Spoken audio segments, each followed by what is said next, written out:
Friends, मैं फिरोज मेमन नवाज़ में सभी का स्वागत है। 10th के रिजल्ट्स आ गए हैं, 12th के रिजल्ट्स आ गए। अब यहाँ पे बच्चों को क्या करना है, बहुत से बच्चे कंफ्यूज होते हैं कि उनको किस तरह का करियर चुनना है, क्या कोर्सेज़ करना है, स्किल डेवलपमेंट कोर्सेज़ करना है कि जो ट्रेडिशनल कोर्सेज़ है आर्ट साइंस कॉमर्स वहाँ पे जाना है। तो मैं आपको बता दूँ कि भिवंडी शहर के अंदर एक ऐसा इंस्टीट्यूट है जो कि साल 1977 से चल रहा है और अब जो है इसे केमिस्ट सोसाइटी द्वारा इसको संचालित किया जा रहा है, मैनेज किया जा रहा है। इसका नाम है तकिया अमानी शाह ITI का फुल फॉर्म है इंडस्ट्रियल ट्रेनिंग इंस्टीट्यूट। तो यहाँ पे क्या क्या कोर्सेस है और कौन कौन से बच्चे यहाँ पे एडमिशन ले सकते हैं, हम आपको इसकी आज डिटेल में जानकारी देंगे। साथ ही साथ में यहाँ पे जो प्रिंसिपल है उनसे भी बात करेंगे। थोड़ा सा संक्षेप में मैं आपको बता दूं कि यहाँ पे क्या क्या कोर्सेज है। सबसे पहले तो यहाँ पे मोटर मैकेनिक व्हीकल के कोर्सेज है, साथ में आपको यहाँ पे इलेक्ट्रिशियन का कोर्सेज मिल जाएंगे। फिर ड्राफ्टमैन सिविल इंजीनियरिंग का मतलब जो बेसिक होता है सिविल इंजीनियरिंग का वो कोर्स आपको मिल जाएगा। फिर सिविंग मशीन का, जैसे कि सिलाई के लिए जो लड़कियों का होता है वो कोर्सेज हो गया। तो ऐसे बहुत सारे कोर्सेज जो है यहाँ पे।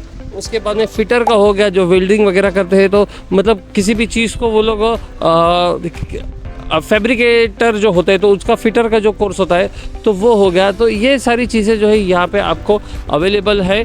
और इन कोर्सेज के अंदर क्या क्या स्कोप है, किस तरह का आपको क्या क्या फ़ीस है, तो ये सारी चीज़ें हम यहाँ पे बात करेंगे।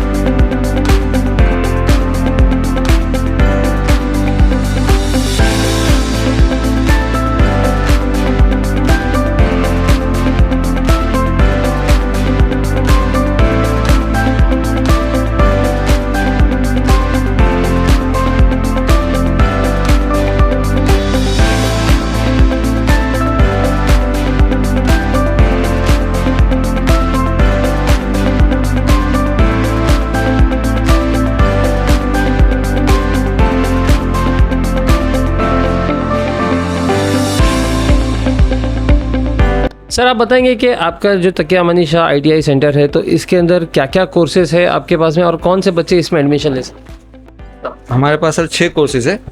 सबसे पहला है इलेक्ट्रिशियन ट्रेड है, जिसमें हम डोमेस्टिक वायरिंग, इंडस्ट्रियल वायरिंग और जो भी सेफ्टी रिक्वायरमेंट्स है उसके ताल्लुक से हम ट्रेनिंग देते हैं और हम बच्चों को जॉब पे भी लगा के देते हैं। और दूसरा हमारे पास है फिटर, जिसमें जो भी मशीन को असेंबल करना होता है उसके पार्ट्स को बराबर उसको वायर बाइंडिंग करके लेथ मशीन पर जो घस के उसको जो करना होता है, रीअसेंबल में जो एक्सपर्टीज़ लगती है उसके लिए हम बच्चों को हम सिखाते हैं और उसमें भी हम सब पे जॉब पे लगा के देते हैं। और दूसरा है ड्राफ्टमैन सिविल ना, जो बेसिक्स इंजीनियरिंग सिविल इंजीनियर्स का होता है, उसमें बेसिकली हम ड्राइंग्स बताते हैं बच्चे लोगों को, वो काइट पे ड्राइंग्स बनाना बताते हैं और हम जॉब पे भी लगा के देते हैं। और दूसरा है मैकेनिक मोटर व्हीकल, इसमें 2 व्हीलर 4 व्हीलर इसके सब इंटरनल पार्ट्स के बारे में हम जानकारी देते हैं।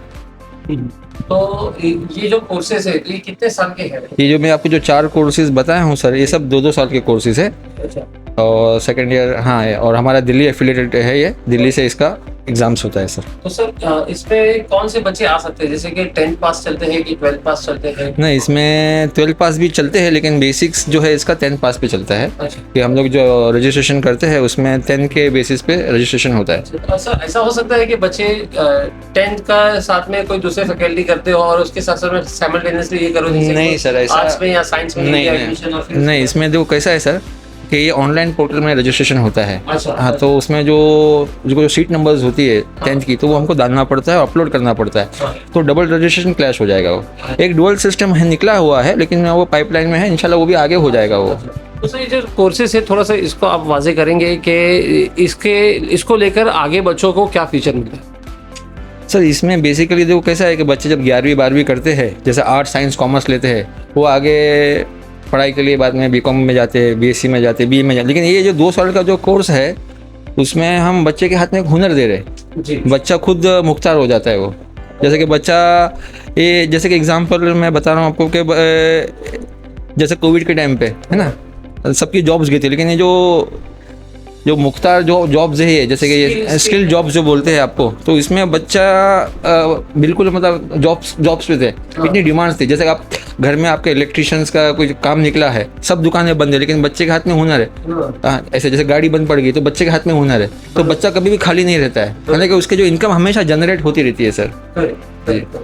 तो सर इसमें मैं ये बता रहा था कि मतलब इसके बाद में कोई डिप्लोमा के साथ में इंजीनियरिंग करना चाहे तो फिर उसको इस कोर्स का क्या बेनिफिट मिलता है? इसमें ऐसा है कि अगर बच्चा इसके बाद अगर डिप्लोमा करना चाहे तो उसमें एक बेनिफिट डीजीटी ने रखी है कि उसको फर्स्ट ईयर उसको बाईपास मिलता है डिप्लोमा में। अच्छा, हाँ डायरेक्ट उसको, हाँ उसको डायरेक्ट सेकेंड ईयर में एडमिशन मिलता है। अच्छा, तो सर इसकी फीस वगैरह क्या है? फीस जैसे मैंने आपको 6 कोर्स था, उसमें 4 कोर्स के बारे में बताया। उसकी जो फीस है फ्लैट 22,000 पर ईयर।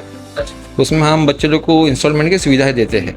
अच्छा, 3 से 4 इंस्टॉलमेंट की हम सुविधा देते हैं सर। जी, और दूसरे जो 2 कोर्स थे, एक तो मैं आपको नहीं बताया वेल्डर जो 1 साल का कोर्स है जी। ना, वेल्डर आपको के बारे में आपको पता है कि कितना डिमांड है मार्केट में। और दूसरा एक saving technology and fashion designing, वो भी 1 साल का कोर्स है। वो फैशन डिजाइनिंग भी है उसमें है, उसमें वो पार्ट ऑफ द सिलेबस है, उसमें भी हम बच्चे को पढ़ाते हैं। इसमें कैसा होता है कि जैसे कि बच्चियाँ जो खुद घर में सिलाई करके कमा सकती है, या खुद की एक टेलरिंग की दुकान खोल सकती है, या कोई गारमेंट फैक्ट्री ओपन कर सकती है, उसमें इसको लोग का एक बेनिफिट ये है कि लोग को यहाँ से लोन भी मिल सकता है। अच्छा जी। अच्छा सर, यहाँ पे जो यहाँ का स्टाफ है या तो फिर जो आपकी जो फैकल्टी है, तो ये किस तरह से बच्चों को सपोर्ट? जैसे कि सबसे पहली बात तो हम लोग ऑन टाइम सिलेबस कंप्लीट करते हैं। जैसे कि दूसरा के बच्चों को हमारा टारगेट क्या है कि बच्चा यहाँ से हुनर सीखे और जॉब पे लगे, बच्चा खुद मुख्तार बने, जी, है ना। और हमारे जो एक टीम है, हमारी HR टीम, जैसा हमारे आकिब सर है, हमारे अनीस सर है, वो एकदम प्रोएक्टिव है। जो बच्चे का जब बच्चा एग्जाम देके पास होता है तो वो बच्चा जॉब पे लगे ही लगे। हम उससे कांस्टेंट टच में रहते हैं सर। आप लोग जॉब प्लेसमेंट वगैरह? हाँ, हम लोग 2-3 मेला लगाए तो जॉब मिला, और बहुत सारे HRs आते हैं। इसमें मैं आपको एक और बात बताऊँ कि जो बच्चे की रिक्वायरमेंट है, जैसे कि किसी कंपनी में 30 बच्चे चाहिए, कोई प्रोजेक्ट मिलता है लोग को तो 30 बच्चे चाहिए, 40 बच्चे चाहिए। अभी हमारा जो DGT का इंटेक है, एक ट्रेड का सिर्फ 20 ही है। जैसे एग्जाम्पल एक HR आया, उसको बोला कि हमें 40 बच्चे चाहिए, लेकिन हमारे पास 20 बच्चे हैं और 20 में से भी 10 जॉब पे रहते हैं, तो हम खाली 10 ही दे सकते हैं। ऐसा होगा यहाँ पर कि जॉब्स ज़्यादा है और बच्चे कम है। सर थोड़ा सा बताएंगे कि किस तरह का आप लोग बच्चों को ट्रेनिंग किस तरह से देते हैं और आपके स्टाफ के बारे में? अस्सलाम वालेकुम। सबसे पहले तो मैं आपका बहुत शुक्रिया अदा करना चाहता हूँ कि आपने यहाँ पर हमारे कॉलेज में विज़िट किया, और आपके चैनल से मैं ये बात करूँगा कि हमारा जो तकिया अमानी शाह है ये तकरीबन 46 ईयर्स पुराना अदारा है, और यहाँ पर जो है बहुत सारे कोर्सेज़ चलाए जाते हैं, और वो कोर्सेज़ में हमारे जो है एक्सपर्ट फैकल्टी रखी हुई है। जैसा कि हमारे हर ट्रेड्स के लिए, ट्रेड्स बोला जाता है एक्चुअली में, जो ITI के जो कोर्सेज़ है उसको हम लोग ट्रेड्स बोलते हैं। वो ट्रेड में जो है हमने जो 4 कोर्सेज़ 2-2 साल वाले हैं, वहाँ पर जो फर्स्ट ईयर और सेकेंड ईयर के हमारे अलग अलग इंस्ट्रक्टर्स रहते हैं। एक्चुअली हमारे इधर जो है सब्जेक्ट 4 सब्जेक्ट होते हैं। वो 4 सब्जेक्ट में 5 सब्जेक्ट है एक जगह 4 सब्जेक्ट है। तो वो जो 5 सब्जेक्ट है वो पांचों सब्जेक्ट के अलग अलग स्टाफ रखा हुआ है हमारा, और बहुत पुराने स्टाफ है, काफ़ी तजुर्बेकार यहाँ पर टीचर्स रखे हुए हैं। तो यहाँ पर हमारे इधर ऐसा है कि जैसा फर्स्ट ईयर है तो फर्स्ट ईयर में अलग स्टाफ है, फर्स्ट ईयर को सिखाने के लिए, सेकेंड ईयर को सिखाने के लिए अलग स्टाफ रखा हुआ है। अभी जैसा हमारे इधर 5 सब्जेक्ट है, जैसा ट्रेड प्रैक्टिकल है, ट्रेड थ्योरी है, वर्कशॉप कैलकुलेशन एंड साइंस है, एम्प्लॉयबिलिटी स्किल है और इंजीनियरिंग ड्राइंग है। तो ये सारे सब्जेक्ट्स के लिए अलग अलग टीचर्स रखे हुए, ताकि किसी का भी क्लैश नहीं होना चाहिए और कोई भी जो है हमारा यहाँ पर स्टूडेंट फ्री नहीं बैठना चाहिए।